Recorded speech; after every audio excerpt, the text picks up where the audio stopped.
ഈശുംശിഹായ്ക്ക് സ്തുതിയായിരിക്കട്ടെ. എൻ്റെ പേര് അലൻ ദാസ്. ഞാൻ കളമശ്ശേരിയിൽ നിന്ന് വരുന്നു. 23 വയസ്സാണ്. അപ്പോൾ ഞാൻ ആദ്യമായിട്ട് കൃപാസനത്തിൽ വരുന്നത് 2019 നവംബർ 3-ാം തീയതിയാണ്. അപ്പം ഞാൻ ആദ്യം തന്നെ ഒരു കാര്യം പറയാം. ഈ കൃപാസനത്തിൽ വരാമെന്നുള്ള ആ ഭാഗ്യം അതെല്ലാവർക്കും കിട്ടില്ല. അത് ആ സമയമാകുമ്പോൾ മാതാവ് കൊണ്ട് എത്തിക്കുന്നതാണ് കൃപാസനത്തിൽ. കാരണം വെച്ചാൽ അതുവരെ നമ്മൾ ജീവിതത്തിൽ കൂടെ പോകുന്ന പല വേദനകളും യാതനകളും എല്ലാം മാതാവ് ഈശോയിൽ അർപ്പിച്ച് നമ്മളെ എത്തിക്കുന്നതാണ് അവിടെ. അപ്പം ഞങ്ങൾ വന്ന സമയത്ത് ഇവിടെ ഉടമ്പടി എടുക്കാൻ പറ്റില്ലായിരുന്നു. ആ ദിവസം വേറെ ദിവസമായിരുന്നു വരേണ്ടത്. അപ്പോൾ അന്ന് മാതാവിൻ്റെ പ്രത്യേക ഇടപെടലുകൊണ്ട് ഞങ്ങൾക്കന്ന് ഉടമ്പടി എടുക്കാൻ പറ്റി. അത് തന്നെ ഒരു വലിയ കാര്യം. എന്നിട്ട് ഞാനിപ്പോൾ ബാംഗ്ലൂരാണ് പഠിച്ചതും കുറച്ച് എൻ്റെ വലിയ ഹയർ സ്റ്റഡീസൊക്കെ ചെയ്തത് ബാംഗ്ലൂരായിരുന്നു. അപ്പോൾ അന്നത്തെ രക്തത്തളപ്പിനകത്ത് നമുക്കിങ്ങനെ അത്ഭുതം എന്നൊക്കെ പറയുമ്പോൾ അങ്ങനെ വലിയ ഒരു ഫാൻറ്റസി തോന്നില്ല. ജസ്റ്റ് അത് ആൾക്കാരുടെ ഓരോ പെർസെപ്ഷനാണെന്ന് തോന്നണത്. പക്ഷെ ഞാനിവിടെ അന്ന് വന്ന് ഇവിടെ ഇന്ന് ഞാൻ ഓർക്കുന്നുണ്ട്, ഞാൻ വന്നിട്ട് ഞാൻ ആ മൂലയ്ക്കായിരുന്നത്. അപ്പോൾ ഇവിടെ വന്നിട്ട് ഞാൻ ഉടമ്പടി പത്രികയും കയ്യിൽ വെച്ച് എൻ്റെ അമ്മയുണ്ടായി, എൻ്റെ ഒരു കസിൻ ചേട്ടനും ഉണ്ടായി. അപ്പോൾ ഞങ്ങൾ 3 പേര് അവിടെ ഇരുന്നിട്ട് ഇങ്ങനെ മാതാവിനെ നോക്കി. അപ്പം ഞാനിങ്ങനെ നോക്കിയിട്ട് മാതാവിൻ്റെ അടുത്ത് ഞാൻ പറഞ്ഞ്, മാതാവ് എൻ്റെ ജീവിതം അത്ര വലിയ ഡിസിപ്ലിൻഡ് ഒന്നുമല്ല, കുത്തഴിഞ്ഞൊരു ജീവിതമാണ്. അപ്പോൾ മാതാവിൻ്റെ മകനോട് പറഞ്ഞ് എന്നെ ഒന്ന് മകൻ്റെ ശക്തി എന്നിലൊന്ന് കാണിച്ചു തരണേന്ന് ഞാൻ വെറുതെ ഇങ്ങനെ ഇങ്ങനെ നോക്കിയിരുന്ന്.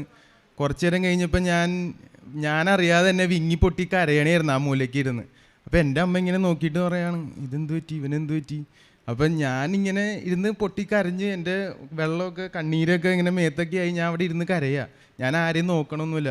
ഞാൻ അതുവരെ ചിന്തിക്കുമായിരുന്നു പലരും ഇവിടെ പള്ളിയിലൊക്കെ വന്ന് എങ്ങനെയാണ് കരയണമെന്ന്. പക്ഷേ അന്ന് എനിക്ക് മനസ്സിലായി, ഈ ചുറ്റുവട്ടം, ഈ കലവൂര് കൃപാസനം എന്ന് പറയുന്ന ഈ അത്ഭുത സ്ഥലത്ത് മാതാവിൻ്റെ ഒരു പ്രത്യേക സംരക്ഷണമുണ്ട്, മാതാവിൻ്റെ പ്രത്യേക ഒരു സാന്നിധ്യമുണ്ട്, ഈശോയുടെ സാന്നിധ്യമുണ്ട്. അപ്പോൾ വരുന്നവർ ബ്രോക്കണായിട്ടാണ് വരുന്നത്. അപ്പോൾ ബ്രോക്കണായിട്ട് വന്നവരെ ഇവിടുന്ന് മാതാവ് തൊട്ട് അങ്ങോട്ട് എടുത്തിട്ട് പിന്നെ ജീവിതത്തിൽ അത്ഭുതങ്ങളുടെ ഒരു വലിയൊരു നിലവറയായിരിക്കും നമ്മുടെ ജീവിതം. അപ്പോൾ ഞങ്ങളന്ന് 6 നിയോഗങ്ങളാണ് വെച്ചത്. അപ്പോൾ 6 നിയോഗങ്ങൾ നടന്നു. അല്ലാതെ നമ്മൾ ആഗ്രഹിക്കാത്തതും സർപ്രൈസ്ഡായിട്ട് ജീവിതത്തിൽ വരുന്ന കൃപകൾ എല്ലാം ഒത്തിരി അന്ന് ഞാൻ എക്സ്പീരിയൻസ് ചെയ്തു. ബാംഗ്ലൂരിൽ വെറുതെ അങ്ങോട്ടും ഇങ്ങോട്ടും കൂട്ടുകാരുമായിട്ട് അടിച്ചു പൊളിച്ചിരുന്ന ഞാൻ അതിവിടെ എക്സ്പീരിയൻസ് ചെയ്തു. അപ്പോൾ ആദ്യമായിട്ട് തന്നെ ഞാൻ പറയുന്ന ഒരു നിയോഗം, ഞങ്ങളുടെ വലിയൊരു ആഗ്രഹമായിരുന്നു. 15 വർഷമായിട്ടൊരു ഭവനം ഞങ്ങൾക്ക് വേണമെന്നൊരു വലിയ ആഗ്രഹമായിരുന്നു. അപ്പോൾ എൻ്റെ അമ്മ കൂടെ വന്നിട്ടുണ്ട്. അപ്പോൾ അമ്മ 15 വർഷമായിട്ടും ഞങ്ങളെല്ലാവരും ആഗ്രഹിച്ച കാര്യം, എൻ്റെ അമ്മ എന്നും പള്ളിയിൽ പോയി കരഞ്ഞ് പ്രാർത്ഥിക്കണത് ഞാൻ കാണാറുണ്ട്. ഒരു ഭവനം, ഒരു ചെറിയൊരു ഭവനം എന്നുള്ളൊരു ആഗ്രഹം മാത്രമേ ഉണ്ടായിരുന്നുള്ളൂ. പക്ഷേ ഇവിടെ വന്നു കഴിഞ്ഞപ്പോൾ അച്ഛൻ പറഞ്ഞ്, നിങ്ങളൊരിക്കലും ചെറിയ കാര്യങ്ങളല്ല ആഗ്രഹിക്കേണ്ടത്. ഈശോയോട് പറയുമ്പോൾ നിങ്ങൾ ആഗ്രഹിക്കേണ്ടത് വലിയ കാര്യങ്ങളാണ്. അപ്പോൾ ഈശോയ്ക്ക് തോന്നും, ഇവന് ഞാനൊരു കാര്യം കൊടുത്താൽ അവനത് വലിയതായിട്ട് തന്നെ, അവൻ്റെ ചിന്താഗതി ഉയർന്ന ചിന്താഗതിയാണ്, അവൻ്റെ ദാരിദ്ര്യ ചിന്താഗതിയല്ല, ഉയർന്ന ചിന്താഗതിയാണ്. അപ്പോൾ ഈശോ എന്ന് പറയുന്നത് നിങ്ങളുടെ അപ്പനാണ്. അപ്പോൾ അപ്പൻ്റെ അടുത്ത് ചോദിക്കുമ്പോൾ ഉയർന്ന കാര്യങ്ങൾ ചോദിക്കുക. അപ്പോൾ അച്ഛൻ ഈ കാര്യം പറഞ്ഞപ്പോൾ എൻ്റെ മനസ്സിൽ സ്ട്രൈക്ക് ചെയ്തു. അപ്പം ഞാൻ പറഞ്ഞു, അമ്മ നമുക്ക് ചെറുതായിട്ടൊന്ന് ആഗ്രഹിക്കണം, നമുക്ക് ഈശോ തരും. അപ്പം ഞാൻ ആഗ്രഹിച്ച 4 മുറിയുള്ള ഭവനമാണ് ഞങ്ങളന്ന് ആഗ്രഹിച്ചത്. അപ്പോൾ അന്ന് ഭവനത്തിൻ്റെ പണി കൊറോണയുടെ സമയത്ത് തുടങ്ങി. അതൊക്കെ അത്ഭുതങ്ങളാണ് അതിനകത്ത്. ഞാനതിനെക്കുറിച്ച് കൂടുതൽ വിശദീകരിച്ച് ഇന്ന് ഈ ദിവസം പോരാ. ഒത്തിരി അത്ഭുതങ്ങളിൽ കൂടെ അമ്മ കൊണ്ടുവന്ന് കിടന്നു. ഞങ്ങൾക്ക് പൈസ ഉണ്ടായിരുന്നില്ല. ഓരോ ദിവസവും ഓരോ പൈസ ഓരോ രീതിയിൽ അമ്മ കൊണ്ടു തന്നു ഈശോയിലൂടെ. അപ്പോൾ ഞങ്ങൾക്കിങ്ങനെ ഭവനത്തിൻ്റെ കാര്യം വന്നപ്പോഴാണെങ്കിലും ഒത്തിരി സഹായങ്ങൾ വന്ന്, ഒത്തിരി എല്ലാം കറക്റ്റ് സമയത്ത് ഈശോയും മാതാവും കൂടി കൂട്ടി നടത്തി തന്ന്. അങ്ങനെ ഭവനം ശരിയായി. അപ്പോൾ ഞങ്ങൾ ആഗ്രഹിച്ചത് 4 മുറിയുള്ള ഭവനം, പക്ഷെ 5 മുറിയുള്ള 3 നില ഭവനം കിട്ടി. ഞങ്ങളുടെ കയ്യിലൊന്നും ഒരു ക്യാപിറ്റൽ ഇല്ലാത്തവ ഞങ്ങൾക്ക് കിട്ടി. അത് കഴിഞ്ഞപ്പോൾ അമ്മ പറഞ്ഞു, ഭവനത്തിന് എന്തായാലും ഒരു പേരിടണം. അപ്പം ഞങ്ങൾ വേറെ ഒന്നും ചിന്തിച്ചില്ല, കൃപാസനം എന്ന് പേരിട്ടു ഭവനത്തിന്. വീട്ടിൽ ചെന്ന് അകത്തേക്ക് കയറുമ്പോൾ തന്നെ കാണാം കൃപാസനം എന്ന് അവിടെ പേരിട്ട്. അത് കഴിഞ്ഞ് പിന്നെ നടന്നൊരു കാര്യമാണ്, ഞങ്ങൾക്ക് ഈ ഭവനം പണിയാൻ വേണ്ടി ഒരു സ്ഥലം ഉണ്ടായിരുന്നു നാട്ടിൽ. അപ്പോൾ എൻ്റെ അപ്പൻ്റെ ബന്ധുക്കൾ അത് സമ്മതിച്ചില്ല നടത്താൻ വേണ്ടിയിട്ട്. കാരണം വെച്ചാൽ അവർക്ക് അത് പറ്റില്ല, ഞങ്ങൾ വേറെ സ്ഥലത്തൊക്കെ പോയി രക്ഷപ്പെടണത് ഇഷ്ടമല്ലായിരുന്നു. അപ്പോൾ ഇന്നും അവരോട് സ്നേഹമൊക്കെ ഉള്ളൂ. എന്നാലും അവരപ്പോൾ നടക്കാത്ത സമയത്ത് ഞങ്ങൾ ചെന്നപ്പോൾ അവിടെ അവർ പറഞ്ഞത് ഞങ്ങൾ ഗുണ്ടകളെ വെച്ച് ഇതൊക്കെ ഒഴിവാക്കും, ഇതൊന്നും നടത്തി തരില്ല എന്നൊക്കെ ഞങ്ങളോട് പറഞ്ഞ്. പക്ഷേ ആ ഈശോ മാതാവിൻ്റെ കാശിരൂപത്തിൻ്റെ അത്ഭുതം ഞാൻ അന്ന് മനസ്സിലാക്കണത്. അമ്മ അത് അപ്പൻ്റെ ബനിയത്തിൽ കൊളത്തി വെച്ചിട്ട് ഞങ്ങൾ പോയി അവിടെ ചെന്നപ്പോൾ ഒരു മനുഷ്യൻ പോലും ഇല്ല. ഞങ്ങളുടെ ആ പറമ്പിൽ ഒരു മനുഷ്യൻ പോലും ഇല്ല. അമ്മ മാതാവ് അവരെ അവിടെ നിന്ന് എടുത്ത് മാറ്റി. ഞങ്ങൾ ആ സ്ഥലം അളന്ന് അത് വിറ്റ് ആ പൈസയും നമുക്ക് വീട് പണിയാനായിട്ടൊരു ഈടായിട്ട് വന്നു. അതൊരു രണ്ടാമത്തെ ഒരു അത്ഭുതമായിരുന്നു. അങ്ങനെ 2 അത്ഭുതം. പിന്നെ മൂന്നാമത് എൻ്റെ ജീവിതത്തിൽ നടന്ന അത്ഭുതം, എനിക്ക് ഈ സ്കിൻ ഡിസീസ് ഉണ്ടായി. ഞാനപ്പോൾ ഈ ബാംഗ്ലൂരൊക്കെ നിൽക്കുമ്പോൾ അവിടെ ഡ്രൈ സീസൺ വരുമ്പോൾ എനിക്ക് മേല് മൊത്തം ഇങ്ങനെ ഈ സ്കിന്നിങ്ങനെ പൊലിഞ്ഞ് പോവുമായിരുന്നു. അപ്പോൾ അങ്ങനൊരു ഇത് വന്നപ്പോൾ ഒത്തിരി പേര് ഞാനിങ്ങനെ നോക്കുമ്പോഴേക്കും എൻ്റെ അടുത്ത് നിന്ന് മാറിയൊക്കെ പോയിട്ടുണ്ട്. അപ്പം ഞാനിവിടെ വന്ന് മാതാവിനോട് പറഞ്ഞത് ഇങ്ങനെയൊക്കെയാണ് എൻ്റെ കാര്യം, അപ്പോൾ ഇതൊക്കെ ഒന്ന് കണക്കിലെടുക്കണം എന്ന് ഞാൻ പറഞ്ഞു. അപ്പം അച്ഛൻ പറഞ്ഞ് ഇത് വന്ന് നിങ്ങളുടെ നിയോഗങ്ങൾ മാത്രം പറഞ്ഞിട്ട് കാര്യമില്ല, നിങ്ങളെ തന്നെ നവീകരിക്കണമെന്ന് പറഞ്ഞു. അപ്പം ഞാൻ എന്നെ തന്നെ നവീകരിച്ചു, ദൈവം അനുഗ്രഹിച്ച്. എൻ്റെ അമ്മ അതിലൊത്തിരി എന്നെ സഹായിച്ചിട്ടുണ്ട്. എൻ്റെ അമ്മ എന്നെ നവീകരിക്കാനായിട്ടൊരു വലിയൊരു ഫാക്ടറായിരുന്നു. ഞങ്ങൾ കുടുംബത്തിൽ തന്നെ സമാധാനവും ശാന്തിയും സമൃദ്ധി ഐശ്വര്യം ഒക്കെ ഉണ്ടായത് അങ്ങനെയാണ്. അപ്പോൾ അങ്ങനെ എൻ്റെ സ്കിൻ ഡിസീസ് ഞാൻ ഈ നിയോഗത്തിലൂടെ മാതാവ് അതെടുത്ത് മാറ്റി. പിന്നെ എൻ്റെ ജീവിതത്തിൽ ഉണ്ടായതാണ്, ഞാൻ പണ്ട് മുതലേ ഇങ്ങനെ പുറത്തു പോയി പഠിക്കണമെന്ന് ആഗ്രഹിക്കുന്ന ഒരാളാണ്. അപ്പോൾ ഈ ഭവനത്തിൻ്റെ നിർമ്മാണമൊക്കെ കഴിഞ്ഞ് കഴിഞ്ഞപ്പോൾ നമ്മുടെ കയ്യിൽ ക്യാപിറ്റലൊന്നുമില്ല. അപ്പോൾ ഞാനിങ്ങനെ ആഗ്രഹിച്ചത് എൻ്റെ മാതാവിൻ്റെ അടുത്ത് ഞാൻ പറഞ്ഞില്ല. അപ്പോഴത്തേനും എനിക്ക് പുറത്തു പോകാനൊരു അവസരം കിട്ടി. അതിലൊക്കെ ഒത്തിരി ഞാൻ IELTS പഠിക്കാൻ പോകാനാണെങ്കിലും ഇൻ്റർവ്യൂവിന് പോകാനാണെങ്കിലും ഞാൻ കാശ് രൂപ എൻ്റെ പോക്കറ്റിലിടും, അല്ലെങ്കിൽ ഞാൻ എൻ്റെ മേത്ത് ഇങ്ങനെ ബനിയത്തിൽ കുത്തിവെച്ച് ഷട്ടൈൻ്റെ പുറത്തിട്ടിട്ടാണ് ഞാൻ പോണത്. അപ്പോൾ എൻ്റെ ഉള്ളിലൊരു പ്രത്യേക ധൈര്യം. അപ്പോൾ ഇൻ്റർവ്യൂ അറ്റൻഡ് ചെയ്യുമ്പോഴാണെങ്കിലും പരീക്ഷ എഴുതുമ്പോഴാണെങ്കിലും വലിയൊരു ധൈര്യമാണ്. ഞാൻ പോകുമ്പോൾ ഞാൻ കാറിലാണ് പോകണമെങ്കിൽ ഇപ്പുറത്തെ സീറ്റിൽ ഞാൻ മാതാവ് ഉണ്ടെന്ന് ഞാൻ ചിന്തിക്കുക. എന്നിട്ട് ഞാൻ മാതാവ് ഉണ്ട്, അപ്പോൾ ഞാൻ പറയും മാതാവ് ഇതേ ഇങ്ങനെയൊക്കെയാണ്, എനിക്ക് അറിഞ്ഞുകൂടാ കാര്യങ്ങൾ, അപ്പോൾ എല്ലാം സെറ്റാക്കി തരണമെന്ന് ഞാൻ കൂടെ കൊണ്ടുപോകും. എന്നിട്ട് അവിടെ പരീക്ഷയുടെ സ്ഥലത്താണെങ്കിൽ എൻ്റെ കൂടെ നിർത്തും. എന്നിട്ട് ഞാൻ പരീക്ഷ എഴുതും. എന്നിട്ട് ഇപ്പോൾ ഇൻ്റർവ്യൂ അറ്റൻഡ് ചെയ്യാനാണെങ്കിൽ അങ്ങനെ പോകും. അപ്പോൾ ഇന്നും എന്നെ ആ കാശിരൂപം ഒരു കാര്യത്തിലും എന്താഗ്രഹമാണെങ്കിലും ഒരു കാര്യത്തിലും എന്നെ അത് ഡൗൺ ആക്കിയിട്ടില്ല. ഞാൻ എന്നെ നവീകരിച്ച് ആ കാശിരൂപം എടുത്ത് എന്ത് കാര്യത്തിന് പോയിട്ടുണ്ടോ, ഞങ്ങളുടെ വീട്ടിൽ അങ്ങനെ ഒരു അത്ഭുതമുണ്ട്, എന്ത് കാര്യത്തിന് പോകണോ കാശിരൂപമായിട്ട് പോയാൽ അത് നടക്കും.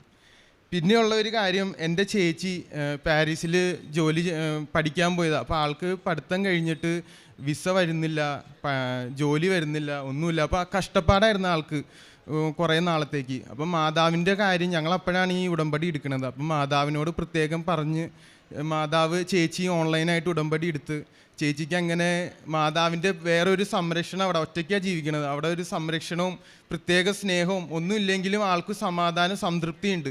അത് കിട്ടിയത് ഈ ഉടമ്പടി എടുത്ത് മാതാവിനെ ഞങ്ങൾ അർപ്പിച്ച് ഞങ്ങളുടെ കുടുംബത്തെ തന്നെ മാതാവിൻ്റെ അടുത്ത് പറഞ്ഞു. ഈശോയ്ക്ക് കാനായിലെ കല്യാണ വിരുന്നിൽ മാതാവ് ആ സ്വാതന്ത്ര്യം വെച്ച് പറഞ്ഞില്ലേ, മകനെ ഇവർക്ക് വീഞ്ഞില്ല, ഇവരെ നീ സഹായിക്കണമെന്ന് പറഞ്ഞ പോലെ ഞങ്ങളെ സഹായിക്കണമെന്ന് പറയാൻ പറഞ്ഞു ഈശോയുടെ അടുത്ത്. അങ്ങനെ മാതാവ് അത് ചെയ്തു തന്നു.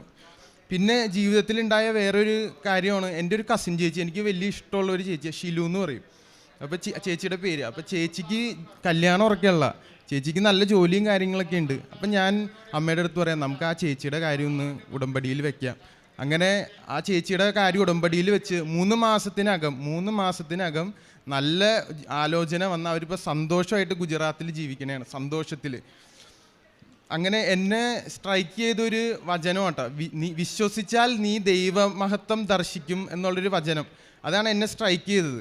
അപ്പോൾ പലപ്പോഴും ഓരോ അത്ഭുതങ്ങൾ ജീവിതത്തിൽ ഉണ്ടാകുമ്പോൾ എൻ്റെ മനസ്സിൽ തന്നെ ഞാനിപ്പോൾ പ്രതീക്ഷിക്കാത്ത ഒരു കാര്യം എനിക്ക് കിട്ടുകയാണ്, അല്ലെങ്കിൽ ഞാനിപ്പോൾ എവിടെയെങ്കിലും പോയൊരു തടസ്സമില്ലാണ്ട് എല്ലാം നടക്കുമ്പോൾ ഞാനിങ്ങനെ ദൈവത്തോട് ചോദിക്കും ഇതെന്താ ഇങ്ങനെ. അപ്പോൾ എൻ്റെ മനസ്സിൽ വരുന്നൊരു വചനമാണ് അലന്താസ്. എൻ്റെ മനസ്സിൽ തന്നെ ഞാൻ അറിയാതെ വന്നൊരു സ്വരമാണ് അലന്താസെ. എൻ്റെ പേര് അലന്താസ് എന്നാണ്. അലന്താസെ, നീ വിശ്വസിച്ചാൽ നീ ദൈവമഹത്വം ദർശിക്കുമെന്ന് അത് എൻ്റെ മനസ്സിൽ തന്നെ ഇങ്ങനെ പറയും. അപ്പം ഞാൻ ഓർക്കും ദൈവത്തിന് നന്ദി, ദൈവം ഇതൊക്കെ കൊണ്ട് നടക്കുന്നുണ്ടല്ലോ എന്ന് ഞാൻ പറയും. പലപ്പോഴും എനിക്ക് കുളിര് കയറും. ഇങ്ങനെ ആദ്യമായിട്ട് ഇവിടെ വന്ന് കരഞ്ഞപ്പോൾ എൻ്റെ മേല് മൊത്തം തണുപ്പും ചൂടും ഒക്കെ വന്ന് കുളിരെടുത്തിട്ടാണ് ഞാൻ കരഞ്ഞത്.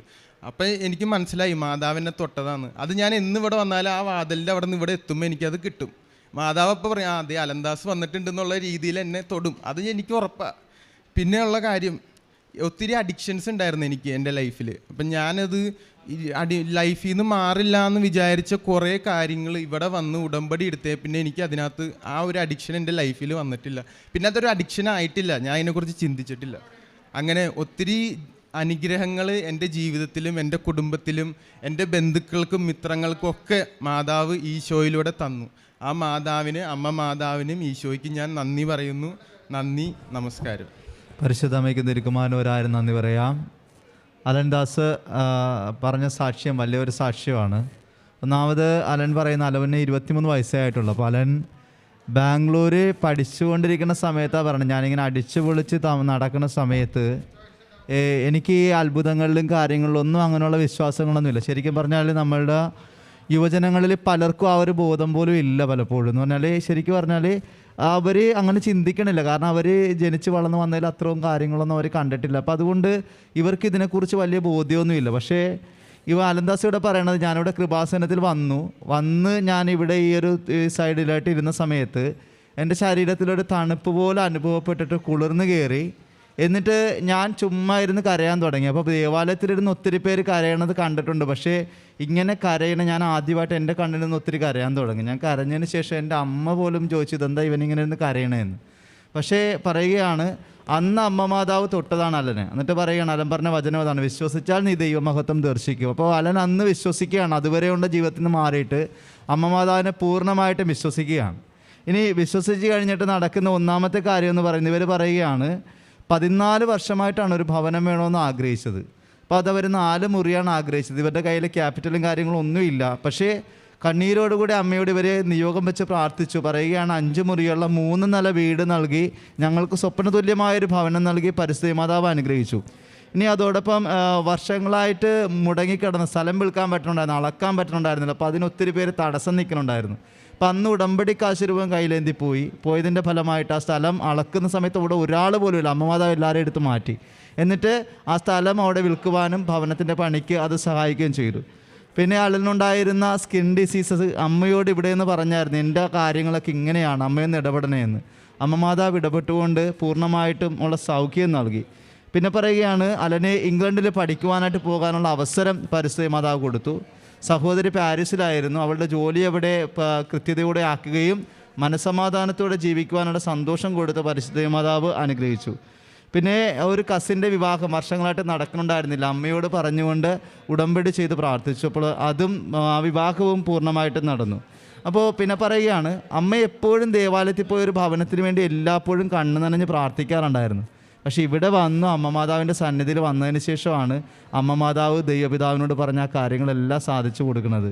അപ്പോൾ ഇവർ പ്രാർത്ഥിച്ച അങ്ങനെയാണ്, കാനായിലെ കല്യാണ വിരുന്നിൽ അമ്മ മാധ്യസ്ഥം വഹിച്ച പോലെ ഞങ്ങളുടെ കുടുംബത്തിന് മാധ്യസ്ഥം വഹിക്കണമേ എന്നുള്ള വലിയൊരു പ്രാർത്ഥന.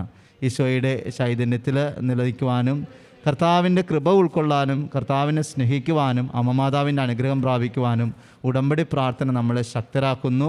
അലൻ്റെ വലിയൊരു സാക്ഷ്യമാണ്. അലനൊരു യുവാവ് കൂടെയാണ്. അപ്പോൾ അതൊരു വലിയൊരു സാക്ഷ്യമാണ്. അപ്പോൾ അതുകൊണ്ട് തന്നെ ഇതുപോലുള്ള ഒത്തിരി യുവാക്കൾ അലൻ്റെ ഈ ഒരു സാക്ഷ്യത്തിലൂടെ ഇവിടെ കൃപാസനത്തിൽ എത്തുവാനും അമ്മമാതാവിനെ അറിയുവാനും ദൈവത്തിന് വേണ്ടി ജീവിക്കുവാനും ഇടയാകട്ടെ എന്ന് പ്രാർത്ഥിച്ച് ദൈവനാമ മഹത്വത്തിന് വേണ്ടി നമുക്ക് ദൈവത്തെ നന്ദി പറയാം. യേശുവേ ആരാധന, യേശുവേ സ്തുതി, യേശുവേ മഹത്വം.